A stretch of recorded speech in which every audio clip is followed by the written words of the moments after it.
अरे मम्मी क्या बताऊँ आपको, जब से मनोज अपनी माँ बाबूजी को यहाँ लेकर आया है, मेरा तो जीना हराम हो गया है। थक गई हूँ इनकी फरमाइशें पूरी करते करते। कभी इनके लिए दलिया बनाऊँ तो कभी इनके लिए फीकी चाय बनाऊँ। दिमाग खराब कर दिया है इन दोनों ने मेरा। जब से दोनों यहाँ आए हैं खर्चे भी दुगने हो गए हैं। आपका दामाद तो इन दोनों बूढ़े बुढ़िया पर खूब पैसा लुटा रहा है। ये दोनों बूढ़े बुढ़िया मुझे फूटी आंख नहीं सुहाते। सोनिया माथे में सरवटे डाल मुंह को बनाते हुए बोली, मम्मी अब और बर्दाश्त नहीं होता मुझसे। आप ही कुछ बताओ ना, जो यहाँ दोनों यहाँ से खुद ही जाने के लिए बोल दे। उसकी मम्मी कुछ बोलती तभी अचानक से मनोज कमरे में आ जाता है तो सोनिया हड़बड़ाते हुए फोन काट देती है। उसकी बात अधूरी रह जाती है। अरे सोनिया, ये लो पैसे, माँ और बाबूजी की दवाइयाँ ले आना, मेरा समय नहीं लग पाएगा। और हाँ, आज मुझे आने में देर हो जाएगी। तुम लोग खाना खा लेना, मैं बाहर से ही खाकर आऊँगा। मनोज अपने माँ बापूजी से मिलकर ऑफिस के लिए निकल जाता है। अभी कुछ दिन पहले ही मनोज अपनी माँ और बाबूजी को अपने गांव वाले घर से शहर लेकर आया था। जिस घर में वो रह रहे थे वह पुराना मकान था, खंडर हो चुका था। कहीं मकान गिर ना जाए, इस डर की वजह से वह दोनों को अपने साथ ले आया। कांता जी और उनके पति महेश जी बेटे के घर आकर बहुत खुश थे, क्योंकि मनोज अपने माँ बाबूजी को खाने पीने से लेकर ओढ़ने पहनने तक किसी भी चीज़ की कमी नहीं रखता था। लेकिन उसकी पत्नी को ये बात खटकती थी। जब भी मनोज कुछ लेकर आता तो सोनिया अंदर ही अंदर जलती बुनती रहती। माँ बाबूजी ये देखो मैं क्या लाया हूँ आप दोनों के लिए। ये लो माँ, आपके लिए साड़ियाँ लेकर आया हूँ, और बाबूजी आपके लिए ये कुर्ता और पैजामा। अब से आप जितने भी आपके पास फटे पुराने घिसे हुए कपड़े हैं उनको एक तरफ रख दीजिए। अरे बेटा, इनकी क्या ज़रूरत थी, क्यों बेकार में ही खर्चा किया। हम क्या कहीं बाहर जाते हैं? जो नए कपड़े पहनेंगे घर में ही तो पड़े रहते हैं। माँ, तुम्हारा बेटा अच्छा खासा कमाता है। जब मैं खर्चा से नहीं डर रहा हूँ तो तुम क्यों डरते हो? अब तक आपने अपना पेट काट काट के मेरे लिए किया, अब मेरी बारी है। मनोज अपने माँ बाप का हाथ पकड़ते हुए बोला और उनके पैरों में बैठ गया। सोनिया वहीं खड़े खड़े सब कुछ देख रही थी। उसके चेहरे पर गुस्सा साफ नजर आ रहा था। मनोज का अपने माँ बाप पर पैसा खर्च करना और उनसे प्यार से बातें करना सोनिया को बिल्कुल भी पसंद नहीं था। बस वो दिन रात इसी कोशिश में लगी रहती कि कैसे भी करके सास ससुर से छुटकारा मिल जाए। एक दिन अचानक मनोज के बाबूजी महेश जी बाहर टहल रहे थे। अचानक से उन्हें ब्रेन हेमरेज हो गया। कांता जी भी उनके साथ ही टहल रही थी। पति की ऐसी हालत देख कांता जी बहुत ज्यादा घबरा गई। महेश जी को अस्पताल तक ले जाया गया। इतने में ही उन्होंने रास्ते में दम तोड़ दिया। घर में पड़ी महेश जी की लाश पर दोनों माँ बेटा फूट फूट कर रो रहे थे, लेकिन पीछे खड़ी सोनिया की आंखों में एक आंसू तक नहीं था। वह तो मन ही मन खुश हो रही थी। चलो बिना कुछ किए एक से तो पीछा छूटा। एक बार भी वह अपनी सास के गले लगकर नहीं रोई और ना ही उन्हें कोई सांत्वना दी। लेकिन मनोज को अपने बाबूजी के जाने का बहुत दुख था, क्योंकि वह अपने माँ और बाबूजी दोनों से बहुत प्यार करता था। उसके माँ बाबूजी ने उसे किन हालातों से लड़कर पाल पोसकर बड़ा किया, यह वही जानता था। शुरू से महेश जी और कांता जी ने अपना सारा जीवन गरीबी में ही बिताया था। अपने जीवन में दोनों पति पत्नी ने बहुत ही संघर्ष किया था। उन्होंने हर मुश्किल का सामना किया। कांता जी सिलाई पर दूसरों के कपड़े सिलती थी तो महेश जी बाहर जाकर मजदूरी करते थे। उन्होंने बहुत दुख देखे, लेकिन कभी भी उन्होंने अपने बेटे की परवरिश में कमी न आने दी। उसे अच्छे से अच्छे स्कूल में पढ़ाया लिखाया और एक दिन भगवान की दुआ से शहर में उसकी बहुत अच्छी जॉब लग गई। कुछ ही समय बाद मनोज की शादी भी हो गई। बहुत ही अरमानों से कांता जी बहू को घर में लाई थी। गांव से शहर में रोज अप डाउन नहीं हो पाता था, इसलिए मनोज शहर में ही रहने लगा। शादी के तुरंत बाद ही सोनिया भी मनोज के साथ शहर आ गई। मनोज ने अपने माँ बाबूजी से भी अपने साथ चलने के लिए कहा, लेकिन उन्होंने ये कहकर मना कर दिया कि पहले तुम लोग जाकर सेटल हो जाओ, उसके बाद हम भी तुम्हारे साथ रहने लगेंगे। धीरे धीरे मनोज की शादी को 5 महीने हो गए थे। मनोज अपने माँ बाबूजी को शहर ले आया। बेटे के घर आकर दोनों पति और पत्नी बहुत खुश थे, क्योंकि शुरू में सोनिया का व्यवहार भी बहुत अच्छा था, लेकिन धीरे धीरे उसे अपने सास और ससुर बोझ लगने लगे। बस अब वह इसी चांस में रहते कि किसी भी तरह दोनों घर से निकल जाएं। सोनिया की यह इच्छा भी पूरी हो गई। एक दिन मनोज के बाबूजी महेश जी अचानक इस दुनिया को छोड़कर चले गए। एक कांटा तो सोनिया के रास्ते का हट चुका था। अब रह गई अकेली कांता जी। कांता जी जब भी अपने कमरे में आराम करने जाती तभी सोनिया उन्हें कुछ ना कुछ काम बता देती। सीधे सरल स्वभाव की कांता जी पलटकर जवाब तक नहीं देती थी। इसी चीज का सोनिया ने फायदा उठाना शुरू कर दिया। वह मनोज के घर से जाते ही कांता जी को काम पर लगा देती। एक दिन सोनिया की मम्मी उससे मिलने आई तो दोनों माँ बेटी कमरे में बैठे बातें कर रही थी। अरे सोनिया, उस दिन तो आधी अधूरी बात रह गई, तूने तुरंत फोन काट दिया था। अरे मम्मी, मनोज आ गया था, इस वजह से मैंने फोन काट दिया। कुछ भी सुन लेता तो मेरी खैर नहीं थी। चल छोड़, एक से तो पीछा छूटा तेरी जान को। सोनिया की मम्मी मुस्कुराते बोली तो सोनिया के चेहरे पर भी मुस्कान छा गई। सोनिया, इस बुढ़िया के लिए एक तरकीब लाई हूं मैं। इससे पीछा छुड़वाना है तो मेरी मानो तो तू इसे वृद्धाश्रम में छोड़ दे। सोनिया मुस्कुराते हुए बोली। अरे मम्मी, अब इसकी कोई जरूरत नहीं है। आपको पता है मैं तो घर का एक भी काम नहीं करती हूँ, सारे काम इन्हीं से ही करवाती हूँ। और अब तो मैंने काम वाली को भी हटा दिया है। जो भी पैसे काम वाली को जाते थे वह सब अब मेरे पॉकेट में आ गए हैं। माँ, मेरी सास तो फ्री की नौकरानी है, मुझे यहाँ से कहीं भी भेजने की जरूरत नहीं है। मैंने घर में कितनी बार किट्टी पार्टी बनाई, सारा खाना इन्हीं से ही बनवाया और तो और बर्तन भी इन्हीं से ही साफ करवाए।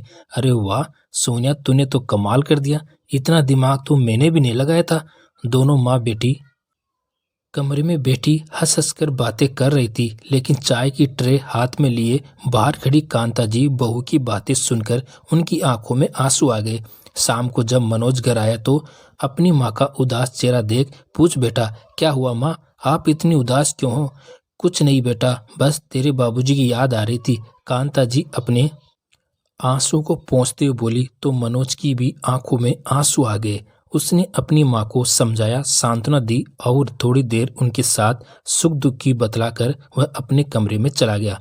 काम के बोझ से अब धीरे धीरे कांता जी की हालत खराब रहने लगी। खाने में भी सोनिया उन्हें कुछ अच्छा नहीं देती थी, इसलिए उनका शरीर भी कमजोर होने लगा है। बहू, आज खाने में मेरे लिए खिचड़ी बना देना, रोटी खाने में मुझे दिक्कत होती है, कांता जी ने सोनिया से बहुत ही धीमी आवाज में कहा। माँ जी, आप खुद तो बिस्तर पर आ गई हो, सारे काम की जिम्मेदारी मुझ पर आ गई है। अब मुझसे नई नई फरमाइशें मत कीजिए। अच्छा खासा घर का काम कर लेती थी, अब आपके भी काम मुझे ही करने पड़ते हैं। जो मिल रहा है उसे ही चुपचाप खा लीजिए, मैं अलग अलग तरीके के खाने नहीं बनाऊंगी। सोनिया चिल्लाते हुए बोली और वहां से चली गई। कांता जी खाने की थाली एक साइड रख एक गिलास पानी पीकर लेट गई।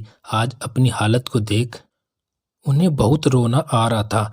बेटा तो इतना प्यार करता है कि एक आंसू तक माँ की आंखों में नहीं आने देता, लेकिन वही बहू सास पर इतना अत्याचार करती है कि सहन नहीं हो पाता। यही सोचते सोचते भूखे पेट कांता जी की आंख लग गई। अभी तक मनोज अपनी पत्नी की इन हरकतों से अनजान था, क्योंकि कांता जी ने भी बेटे के आगे कभी बहू के इस बुरे व्यवहार का जिक्र नहीं किया था, क्योंकि मनोज को भी अब बीपी की शिकायत रहने लगी थी। इसलिए वह बेटा को कुछ भी बताने से डरती थी, कहीं बेटा परेशान ना हो जाए। सोनिया, तुम माँ का ध्यान तो अच्छे से रखती हो ना? सोनिया की तरफ देखते हुए बोला। अरे मनोज, तुम कैसी बातें कर रहे हो?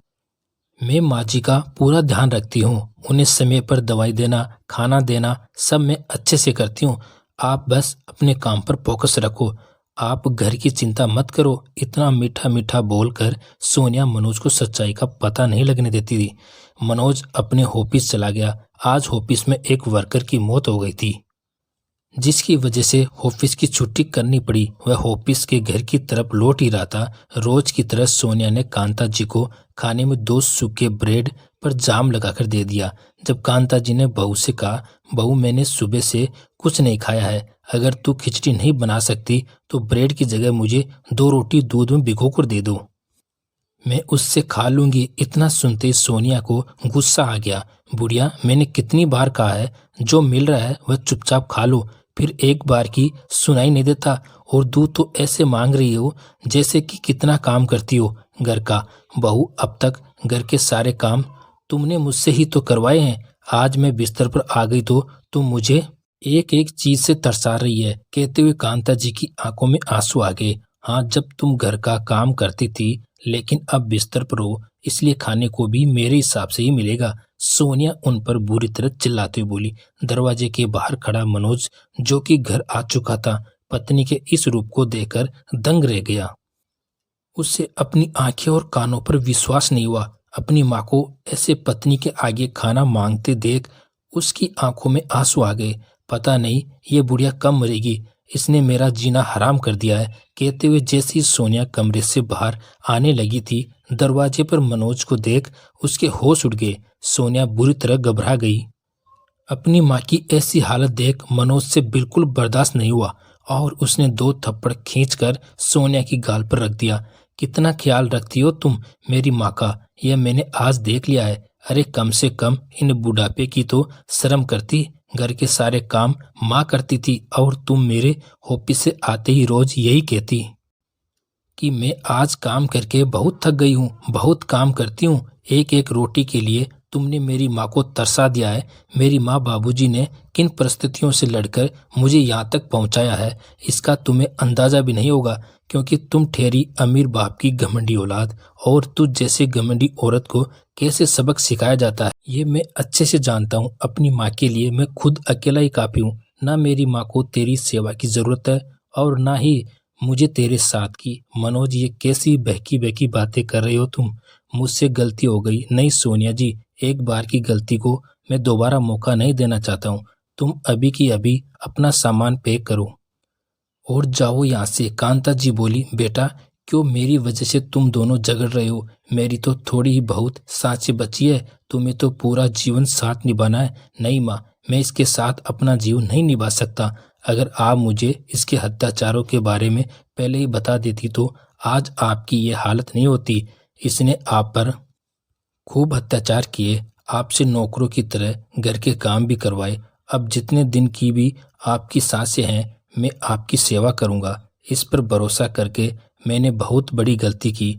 सोनिया जी, इससे पहले मैं तुम्हें धक्के मारकर इस घर से बाहर निकालूं, खुद ही अपना सामान बांध लो और निकल जाओ इस घर से।